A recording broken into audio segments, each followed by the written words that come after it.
Welcome to A Parent with your host, Donna Marie.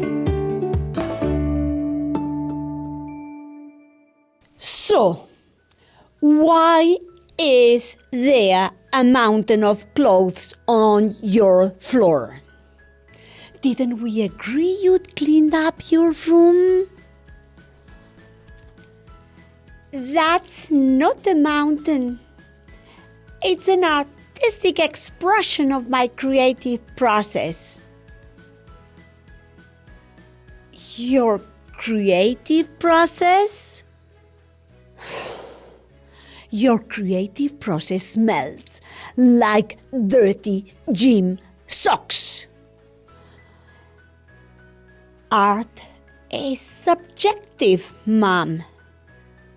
Did you know?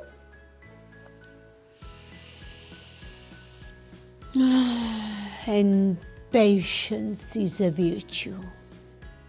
Oh my. Hello, expert navigators.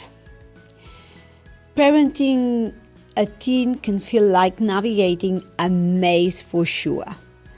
One moment, teenagers are eager to share their thoughts, and the next moment, they're shouting us out. As our children grow, their need for independence and their own ways of thinking naturally develop. This can make communication challenging, but it's also a critical time to maintain really strong connections.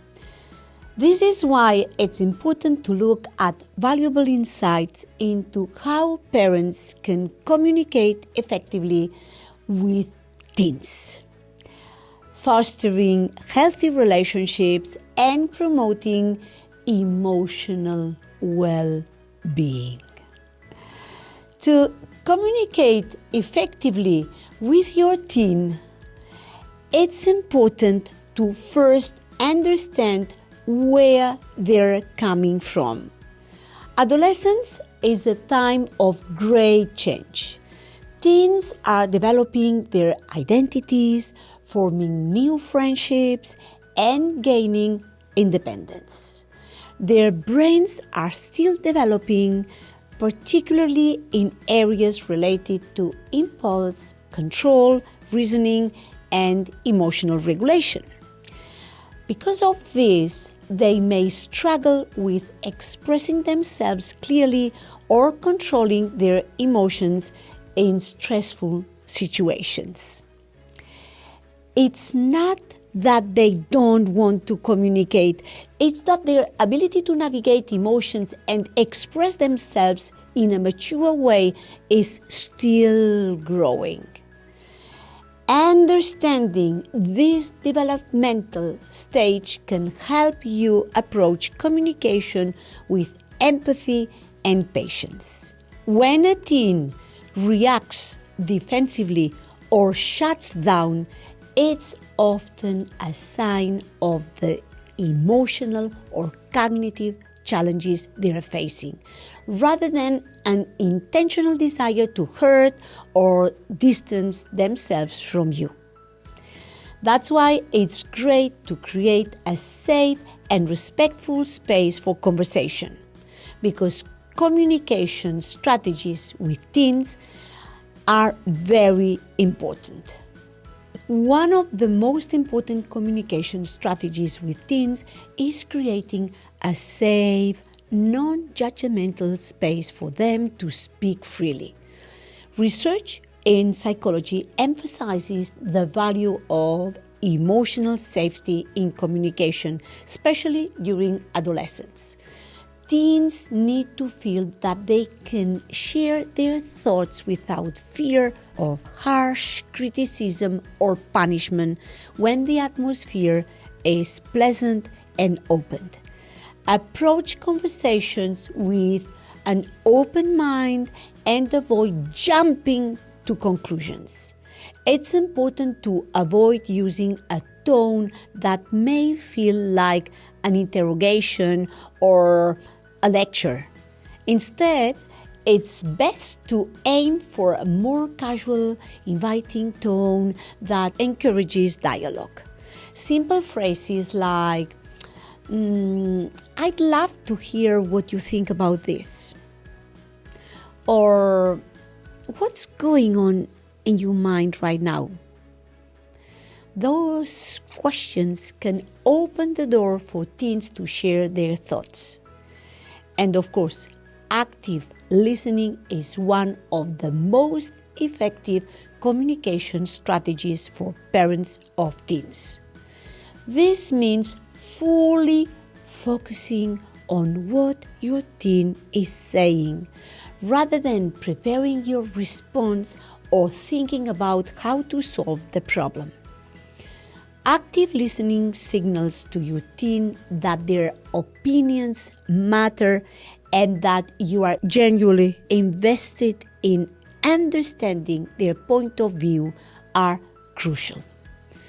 To practice active listening, make eye contact, nod in acknowledgement, and refrain from interrupting. Reflect back what your teen is saying by saying things like, it sounds like you're saying you're frustrated with your friend right now. Or, I hear that you're feeling stressed about school. This helps your teen feel heard and respected, and it can diffuse tense moments. And on the other hand, it makes it easier to have a productive conversation. Teens are highly sensitive to nonverbal cues, and they often pick up on body language, tone, and facial expressions even when we are not saying anything. Like this. We need to avoid rolling up our eyes. If our body language suggests we are frustrated or disinterested, our teens may feel discouraged from opening up, and to avoid miscommunication, we should be mindful of our own non-verbal cues.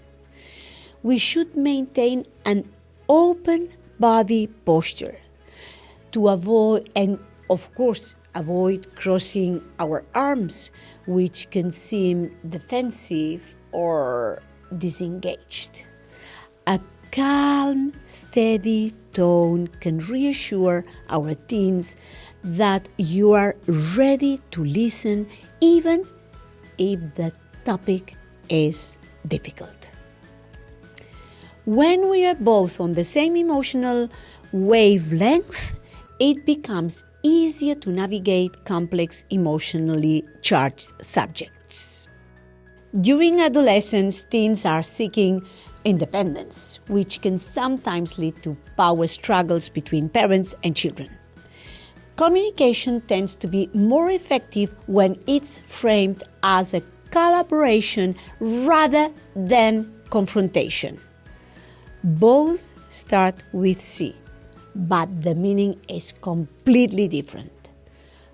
Collaboration, confrontation, very different. Always aimed to collaboration. Teens are more likely to engage and feel respected when they are part of the conversation rather than being told what to do. Rather than using an authoritarian approach, try a collaborative problem-solving approach. For example, instead of saying, you need to do your homework now, we can try, what do you think would help you get your homework done more easily tonight? Very different. This approach gives your teen the space to voice their own thoughts and find solutions while still providing guidance. While teens need autonomy, they also need clear boundaries and expectations. In fact, adolescents tend to do better in environments where they understand the rules and feel supported, rather than in situations with overly strict or overly permissive parenting. Overly permissive parenting needs to be avoided. When discussing expectations, it's important to be clear, consistent, and fair. Instead of being vague, clearly explain the why behind rules or consequences. For example, I expect you to be home by 10 p.m. because I want to make sure you're safe and get enough rest for school tomorrow. Offering a rationale behind the rules helps teens understand that they aren't arbitrary and that they're being treated like capable young adults. Conflict is inevitable in any parent-teen relationship. That's clear. Absolutely inevitable. However, how we handle conflict can make all the difference. Staying calm and composed during a disagreement helps prevent escalation and encourages a more respectful resolution. Instead of raising our voices or arguing, try to take a step back and allow both us and our teens time to cool off before continuing the conversation. When discussing conflicts, aim for solutions, not blame. For instance, instead of saying, "You always ignore my rules," we can try, "We both seem frustrated right now, but I'd like us to figure out how to handle this situation together." Building connection through communication is key. Effective communication with our teens isn't about being perfect. It's about being present, patient, and engaged. By creating a safe space for conversations, actively listening and offering clear yet respectful guidance, we can strengthen our relationships with our teens. Parents who communicate effectively with their adolescents help foster emotional intelligence, resilience, and sense of trust. And they're absolutely great values to have.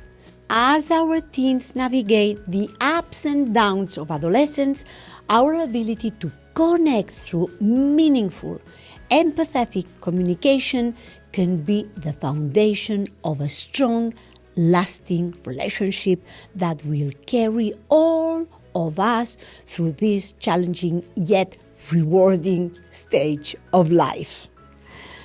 Thank you so much for being here with us today. Please like and subscribe for more insights, love, joy, and respect always, and patience. See you next time.